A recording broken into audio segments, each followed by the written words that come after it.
નમસ્કાર દર્શક મિત્રો, 7 ગુજરાતી ન્યૂઝમાં આપનું હાર્દિક સ્વાગત છે। હું છું રીતેશ રાવલ ને હવે જોઈશું આજના મુખ્ય સમાચાર। આજ રોજ અમાસ અને શનિ જયંતિ નિમિત્તે ડભોઈ તાલુકાના કરનાળી સ્થિત નર્મદા નદીના કિનારે આવેલું વિશ્વનું એકમાત્ર કુબેર ભંડારી મંદિર ખાતે લાખોની સંખ્યામાં શ્રદ્ધાળુઓએ નર્મદા સ્નાન કરી કુબેર દાદાના દર્શન કર્યા હતા। ઉલ્લેખનીય છે કે ડભોઈ તાલુકાના કરનાળી ખાતે ધન કુબેર ભંડારીનું એકમાત્ર મંદિર આવેલું છે, જ્યાં આજ રોજ અમાસ અને શનિ જયંતિ હોવાથી મંદિર પરિસરમાં ભક્તોનું ધોળાપુર જોવા મળ્યું હતું। સાથે જ કુબેર દાદાને કેરીનો મનોરથ કરી શણગાર અલગ અલગ પ્રકારની કેરીઓનો ભોગ કુબેર દાદાને ધરાવવામાં આવ્યો હતો। 551 કિલોની કેરીનો મનોરથ કરાયો હતો। સાથે જ મહાકાળી માતાજીને પણ કેરીનો મનોરથ કરાયો હતો।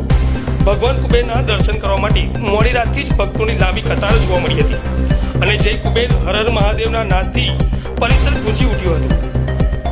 મહારાજ, સુરત, અમદાવાદ, રાજકોટ સહિતના જિલ્લા તાલુકામાંથી મોટી સંખ્યામાં મહાભક્તો દર્શન માટે ઉમટી પડ્યા હતા।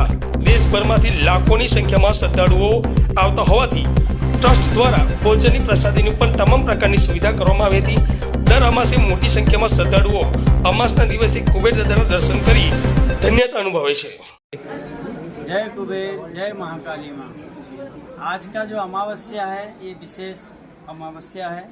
आज के दिन पट सावित्री का व्रत भी रखा जाता है। साथ ही में शनि जयंती भी है, शनि भगवान का जन्मदिन है।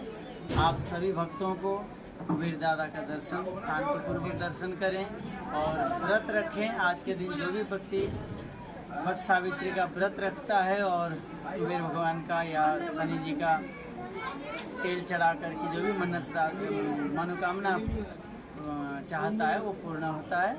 और सभी भक्तों से निवेदन है कि नर्मदा में स्नान करते समय ध्यानपूर्वक स्नान करें, सफाई का विशेष ध्यान दें और कुबेर दादा का दर्शन करने के बाद भोजन प्रसाद की भी व्यवस्था है। भोजन प्रसाद पा करके अपने शांतिपूर्वक घर को जाएं। जय कुबेर, जय माँ। आज का दिन अभी इस समय आप सब लोग जानते हैं कि केरी का समय है, तो आज कुबेर दादा को भी केरी के ही पूरा श्रृंगार किया गया है। यानी हम सब लोगों ने मिल करके कुबेर दादा को आज केरी खिलाया है, केरी का भोग लगाया है। और कितने किलो की है, कितने मन के अंदर श्रृंगार? ये लगभग 551 किलो का आज लगाया गया है।